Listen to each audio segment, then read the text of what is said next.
Last week at the PBA Banquet Classic near Grand Rapids, Eugene McCune beat out the hottest bowler on tour, Walter Ray Williams Jr. in the championship match. After 16 years on tour, it was Eugene's first title, and evident how badly the Indiana native wanted this one. He proudly showed off his new piece of hardware to his #1 fan, 3-year-old son, Kevin. Another great final this week between Randy Pedersen and Chris Barnes. Chris, you said it yourself yesterday. You finished second a lot. Some of it bad luck, some of it not finishing. Not so in your semifinal match. What was the difference? Well, you know, actually, I did have a little bit of luck. Frank bowled great at the end. He lost his reaction a little bit, and I got a couple of lucky strikes. And it kind of goes with the theme of the week. It's been a really good week. I've had a lot of good karma going, and I could use a little bit more here in the final. Well, some frustrations for you, Randy, in your semifinal match. What's going on out there? Frustration. I'm the luckiest guy in the world just to win that game. I tried going straight. I tried hooking it, went back to going straight, made a couple of bad shots when I had a chance to put Blaze away, and I'm just fortunate to be standing here next to you. So, guys, thanks. Okay.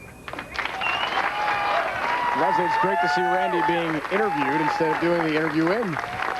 Now the championship match, head-to-head with Chris Barnes, and we're told Randy has a ball change to adjust to what problems he's run into on lane 24. Still the X factor, but a different ball. Well, players are often searching. I mean, he's probably this is the right ball. Gonna be. This is the right ball. He knows exactly what he's doing. Let's see. I would assume that he's going to stand right and still go with the hard and straight. See if the new ball pays off. Certainly does. X factor. X factor. You know, two contrasting statistics.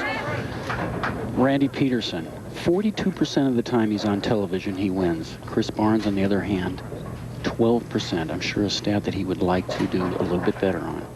26 appearances on 3 wins. Saw the titles in the career of Chris Barnes. His last championship, 2001, Hendersonville, Tennessee, near Nashville.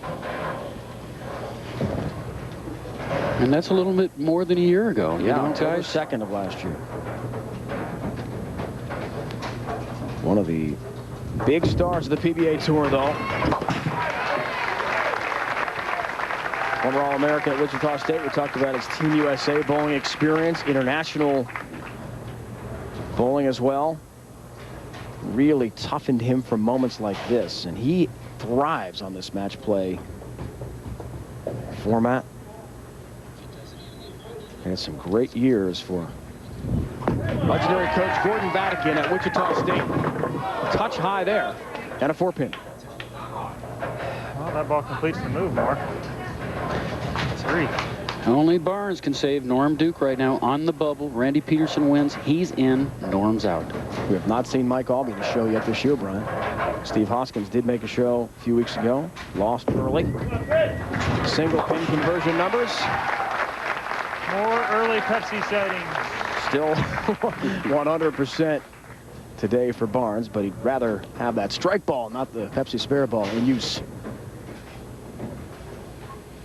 Now, this right lane was the one that was giving him the most difficulty.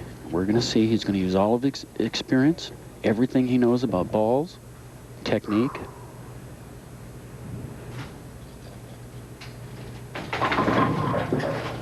That's a very good record. No question about Only it. an hour-and-a-half show. He knows about TV timing. We do have live boxing action coming away on ESPN after we're finished with business. But first, our own Randy Pedersen going for a title. Bad shot. Well, he said it was a bad shot. The one thing about throwing a bad shot is you can't adjust off it. You got to go out there and make a good shot. That hits the 8th board, goes out to about 7. He's trying to get it to 5. Leaves it 3, 6, 10. Not an easy spare, but we should see him go hard and straight to maintain a 1-pin advantage. That was high on the head. He needs to get lucky, and he did. Covers. That way. He's making it exciting. You're just absolutely throwing it all over the place. You're throwing it all over the place, and you're 1 pin ahead.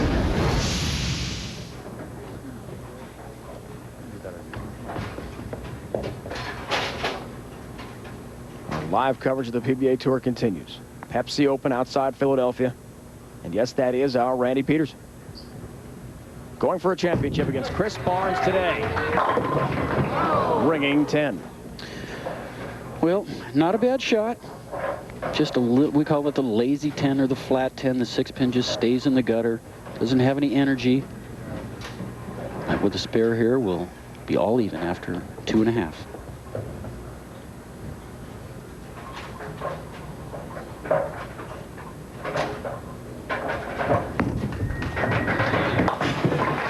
Picks up the 10-pin in his first TV appearance since the fall of 2000.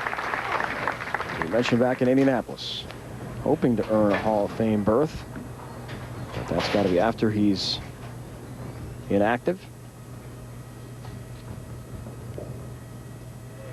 Chris Barnes was very adamant about being, I want to lead every stat, every category. Boy, that messenger comes right across the deck and just missed the 10. Well, as we see many times, the head pin is going to go to the wall, and normally it gets it, but it just barely misses it. Leaves just the 10 pin. Oh, come on, he says. That's 3 good shots, and I got 3 9s. Just missed that 10 pin by a fraction. There's that Pepsi ball again. Picks up the mark.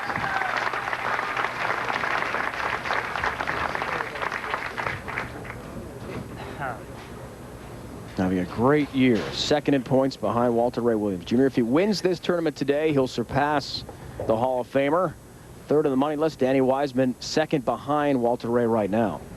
And average he's there. Cashes, match play, everything. Just wants a victory. Oh. 8-pin. No, I'm mad. Are we done now? Are we done? Yeah. All right. He thinks this is a strike here. Now, come on. The only good thing about what's going on right now, when you get taps, you want to get them in a row. 9, 9, 9, 9, and then get the strikes. No open frames, all marks from each Chris Barnes and Randy Pedersen, but just one strike. Randy in the first frame, that's been it. It's the PBA Pepsi Open Championship match. Who will step up and get some strikes going and claim the championship? Randy hopes the X Factor will help him.